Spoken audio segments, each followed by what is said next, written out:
Good morning, students. Anyone just unmute your mic and confirm my voice is coming to you all or not.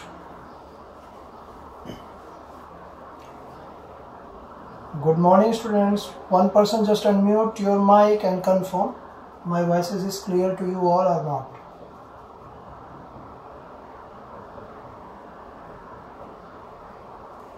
Morning. Voice मेरी सही आ रही बेटा? Okay. So today we are going to start topic pollination. ठीक है? तो basically pollination है क्या? Transfer of pollen grains from anther to stigma. Transfer of pollen grains from anther to stigma is called pollination. It means आप लोगों को पता ही है कि pollen produce कहाँ पे होते हैं? Anther.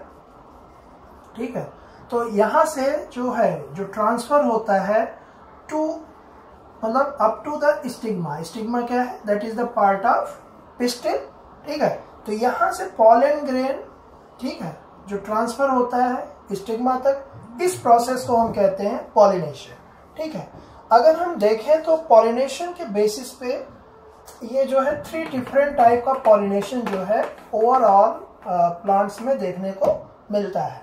पहला कौन सा है? Autogamy. First one is autogamy. Second one is geitonogamy. And सबसे last third one is the xenogamy. ठीक है, अब इसमें आपका जो है डिफरेंस क्या है? ठीक है, इसमें आप क्या देखेंगे कि जो ऑटोगैमी है, ऑटोगैमी का मतलब होता है कि कोई एक फ्लावर है, सिंपल फ्लावर, इसी फ्लावर का आपका एंथर हो और इसी फ्लावर का आपका स्टिग्मा हो, सेम फ्लावर, और ये जो है एंथर से जो है स्टिग्मा पे आपका पॉलन का ट्रांसफर हो, किसमें? Same flower. ध्यान रखेंगे. ठीक है, कोई बाइसेक्सुअल फ्लावर है, ठीक है, और उसमें जो है आप क्या करेंगे, देखेंगे कि उसमें जो मेल पार्ट है उसमें पॉलन वो स्टिग्मा के ऊपर लैंड कर जाए. इस टाइप अगर पॉलिनेशन दिखता है तो इसको हम बोलते हैं ऑटोगैमी. इसको हम क्या बोलते हैं? ऑटोगैमी. ठीक है, अगर हम इसी ऑटोगैमी को देखें तो ऑटोगैमी के बेसिस पे 2 डिफरेंट टाइप के फ्लावर आपको देखने पर मिलते हैं. इसमें से एक जो मैं आपको बताने जा रहा हूं वो 60 क्वेश्चन आंसर में अक्सर आता रहता है कि क्लेस्टोगैमस फ्लावर क्या होता है. क्लेस्टोगैमस नोट कर लेंगे कि क्लेस्टोगैमस फ्लावर क्या होता है और कैसे ये ऑटोगैमी को प्रमोट करता है. तो क्लेस्टोगैमस फ्लावर हम उन्हें कहते हैं जो कि कभी जो इसमें जो है कि ये ओपन होते ही नहीं है. इसमें ये वैसे फ्लावर हैं जो कभी भी ओपन नहीं होते. ओपन का मतलब ब्लूमिंग करते ही नहीं है. ठीक है, तो ये अगर फ्लावर कोई हमेशा ही बंद रहेगा through out flowering life cycle और उसके अंदर एंथर बन रहा है और वहीं स्टिग्मा है, तो ऐसे फ्लावर में क्या होता है? बाहर से किसी भी पॉलन की एंट्री पॉसिबल नहीं है. और ऐसे फ्लावर क्या होते हैं? 100% ऑटोगैमी को प्रमोट करते हैं. यहाँ पे और भी कोई जरूरत नहीं पड़ती. और ऐसे फ्लावर में कभी भी पॉलिनेटर की जरूरत नहीं पड़ती है. किसमें? क्लेस्टोगैमस फ्लावर. तो क्लेस्टोगैमस फ्लावर वो फ्लावर होते हैं जो पूरी लाइफ में कभी ओपन नहीं होते हैं. Do not open. और इसमें जो फ्लावर में जो मेल फीमेल होते हैं वो आपस में ही पॉलिनेशन एंड फर्टिलाइजेशन की प्रोसेस को कंप्लीट कर देते हैं. तो ऐसे फ्लावर क्या बोलते हैं? क्लेस्टोगैमस फ्लावर. और ये ऑटोगैमी का सबसे बेस्ट एग्जाम्पल है. ठीक है, दूसरा आपका आता है, एक दूसरे टाइप का फ्लावर मिलता है, उसको हम लोग बोलते हैं कैस्मोगैमस. ठीक है, अब इसमें क्या है? ये फ्लावर जो है आपका ओपन होता है और एंथर और स्टिग्मा बिल्कुल बाहर की तरफ होते हैं. तो फ्लावर अगर आप देखें तो वो फ्लावर के ओपनिंग एंड क्लोजिंग के बेसिस पे हम पूरे के पूरे फ्लावर को 2 कैटेगरीज में डिवाइड कर लेते हैं.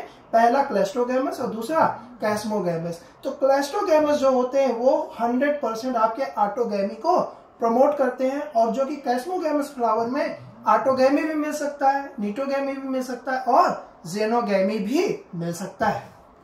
ठीक है, अब हम यहाँ पे आगे आते हैं कि निटोगेमी क्या होता है। तो निटोगेमी में क्या है, प्लांट यहाँ पे सेम होगा, ठीक है, same plant but flower different. Pollination के लिए क्या होगा,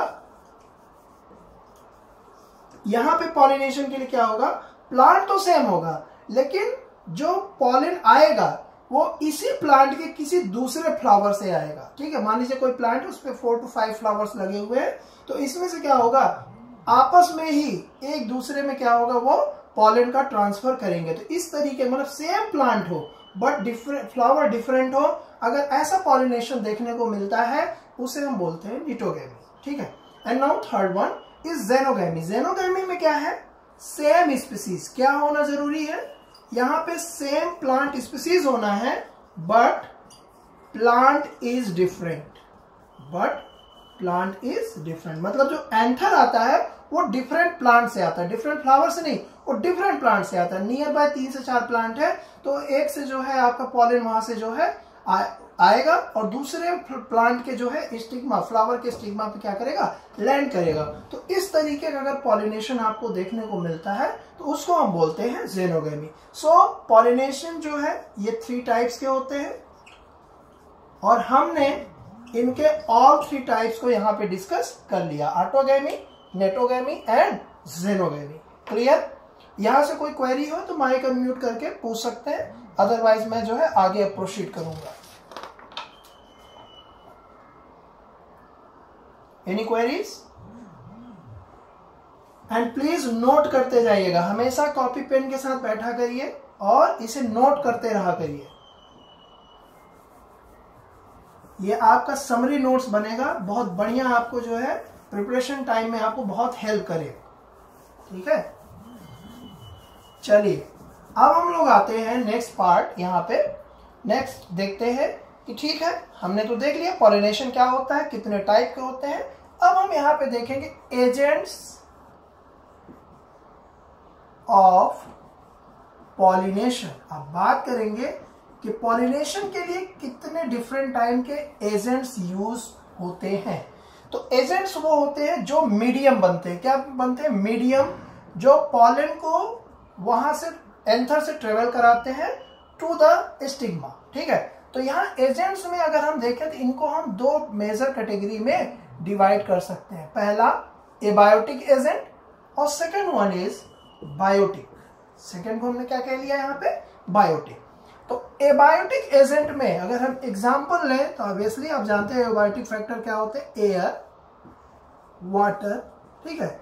ये जो है एग्जांपल है किसके, एबायोटिक फैक्टर के। इनके थ्रू बहुत ही कम प्लांट में जो है पॉलिनेशन देखने को मिलता है। बट बायोटिक में अगर जाएंगे तो इसका बहुत ही ब्रॉड ग्रुप है, ठीक है। बहुत सारे इंसेक्ट्स इसमें इन्वॉल्व होते हैं, एनिमल्स और other animals, higher animals involve होते हैं लाइक प्राइमेट्स, ठीक है, प्राइमेट्स, लिजर्ड, बर्ड, ठीक है, bee and so many and so on.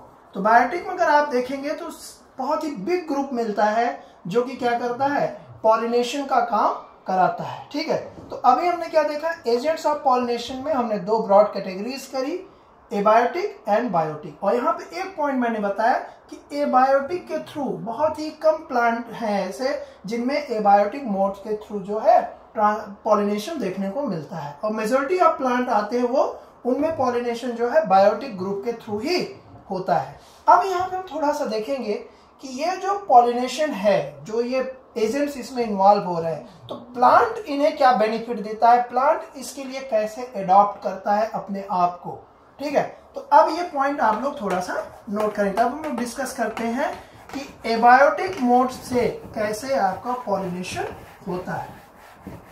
यहाँ पे पॉलिनेशन बाय एबायोटिक एजेंट्स, ठीक है। अब यहाँ पे हम देखेंगे सबसे पहले एयर, ठीक है।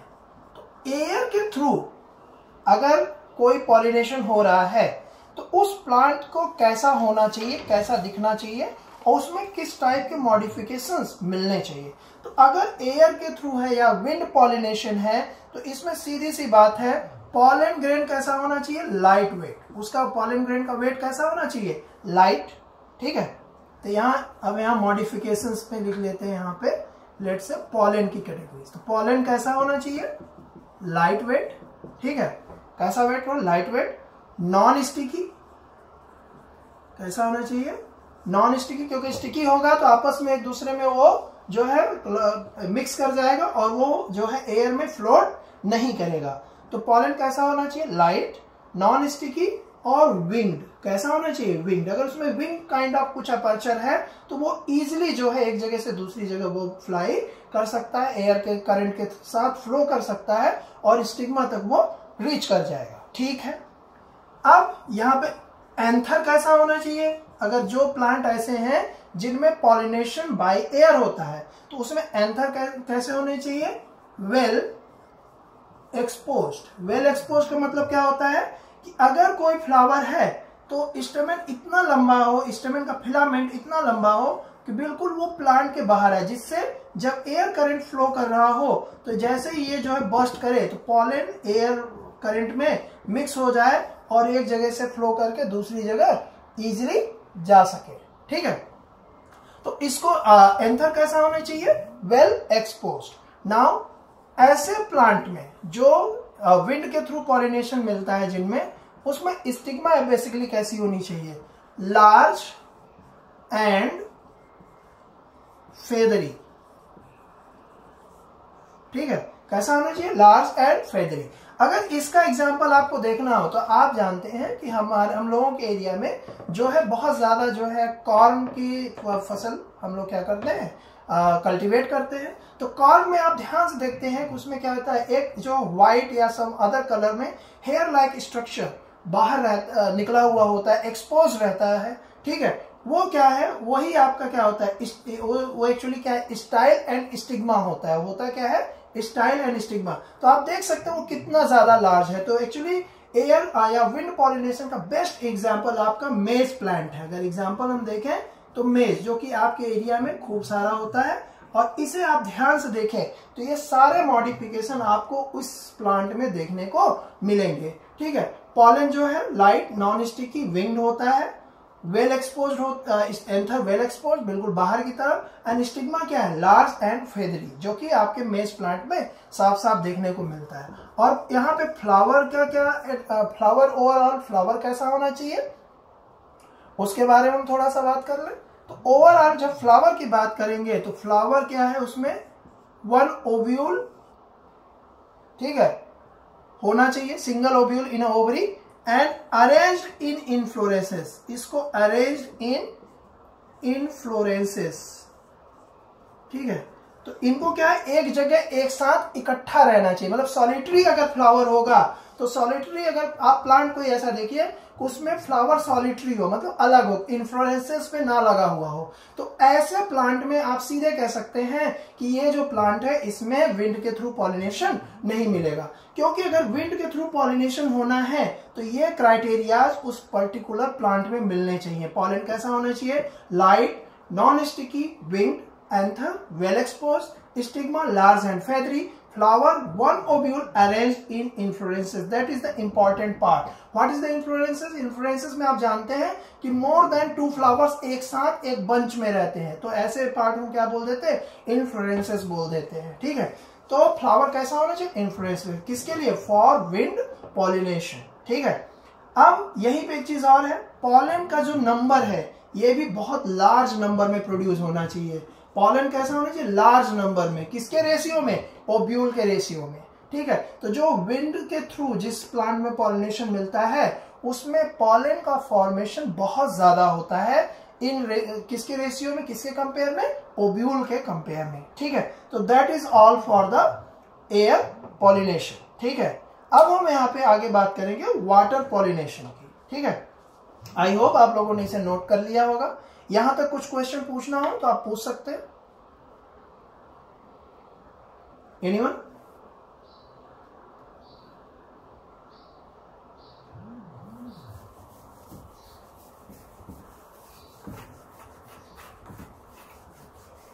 अभी तक हम लोगों ने पॉलिनेशन बाय एयर देख लिया, ठीक है।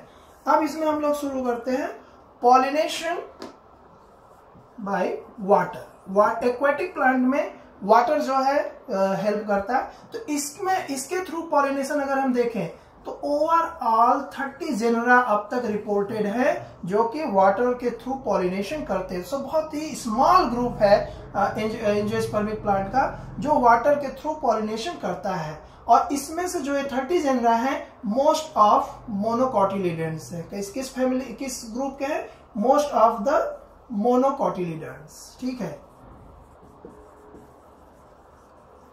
ठीक, तो अब वाटर के लिए अगर इसमें क्या क्या मॉडिफिकेशन होनी चाहिए, तो अगर कोई प्लांट आपका जो है वाटर में है और वो वाटर के थ्रू ही पॉलिनेशन करता है, तो ऐसे प्लांट में क्या है कि जो है कुछ मॉडिफिकेशन होने जरूरी होते हैं। पॉलन ग्रेन जो है, पॉलन ग्रेन, इसका जो भी पॉलन ग्रेन है ये प्रोटेक्टेड होना चाहिए। किसके थ्रू? Protected by mucilage.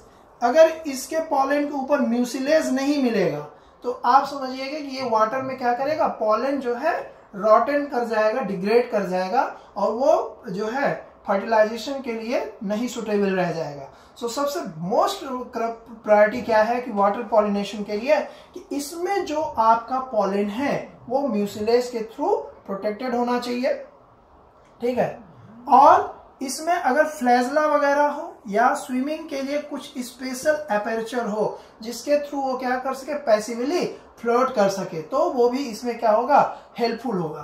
तो अब हम यहाँ पे थोड़ा सा एग्जांपल हम देखेंगे कि जो 30 हैं, तो इसमें हम कुछ एग्जांपल देख लेते हैं। जैसे वेलिसनेरिया, आपने नाम सुना होगा, वेलिसनेरिया इज द आपका फ्रेश वाटर प्लांट है।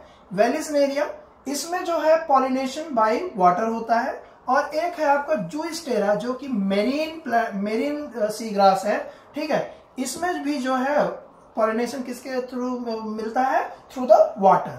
लेकिन जो वेलिसनेरिया है इसमें एक्सटर्नल होता है, इसमें इंटरनल होता है। अब क्या है ये एक्सटर्नल एंड इंटरनल, थोड़ा सा इसको हम यहाँ पे समझ लेंगे। तो जो इसमें पॉलिनेशन होता है, वेलिसनेरिया जो आपका एक प्लांट है, ये जो है आपका सबमर्ज्ड एक्वेटिक प्लांट है। और इसमें होता क्या है, इसमें जो मेल फ्लावर है वो करता क्या है, उसमें एक लॉन्ग स्टॉल के थ्रू वो वाटर के सरफेस पे आके ओपन होता है। कहाँ पे ओपन होता है? वाटर के सरफेस पे आके। इसको अगर आपको देखना हो तो पेज नंबर 30 पे जाएंगे और फिगर 2.11 का ए वाला आप देखिए ध्यान से, ठीक है। तो वेलिसनेरिया में क्या है, इसमें जो है फ्लावर का स्टॉल लंबा हो जाता है और वाटर सरफेस पे पॉलन को ये क्या कर देता है, लिबरेट कर देता है, ठीक है। और फीमेल फ्लावर भी सरफेस पे आके यहाँ पे फ्लोट करती रहती है। और तो ये जो पॉलन है पैसिवली वाटर के साथ फ्लोट करते हुए स्टिग्मा पे जाके बैठ जाता है और ये जो वाटर पॉलिनेशन की प्रक्रिया है थ्रू द वाटर, ये कंप्लीट हो जाती है, ठीक है। तो इसमें क्या है, इसीलिए इसको हमने क्या बोल दिया, एक्सटर्नल। वाटर के अंदर नहीं हो रहा, वाटर के सरफेस पे हो रहा है। एक्सटर्नल का मतलब क्या है, वाटर के सरफेस पे हो रहा है। और जूस्टेरा को अगर हम देखें तो जूस्टेरा क्या है, बिल्कुल वाटर के अंदर रहता है। इसमें जो आपका पॉलन रिलीज होता है जूस्टेरा का, वो इनसाइड वाटर ही होता है और फीमेल फ्लावर भी यहीं पे होगा। और ये जो है पॉलन पैसिवली फ्लोट करते हुए यहाँ पे जाके स्टिग्मा पे सिट करता है और पॉलिनेशन की प्रोसेस कंप्लीट हो जाती है। That is the mean of internal, मतलब वाटर सरफेस में नहीं, inside the water body pollination हो रहा है with the help of water, ठीक है। और एक्सटर्नल का मतलब क्या हो गया कि इसमें जो पॉलिनेशन हो रहा है वो वाटर सरफेसेस पे हो रहा है, ठीक है। चलिए, तो ये तो हो गया आपका, हमने देख लिया कि पॉलिनेशन बाय एबायोटिक एजेंट्स। अब हम लोग आगे बढ़ेंगे, ठीक है, pollination by biotic agents. Biotic agents, ठीक है। अब पॉलिनेशन बाय अगर बायोटिक एजेंट्स हम देखें, ठीक है, तो इनकी बहुत लंबी लिस्ट है। बी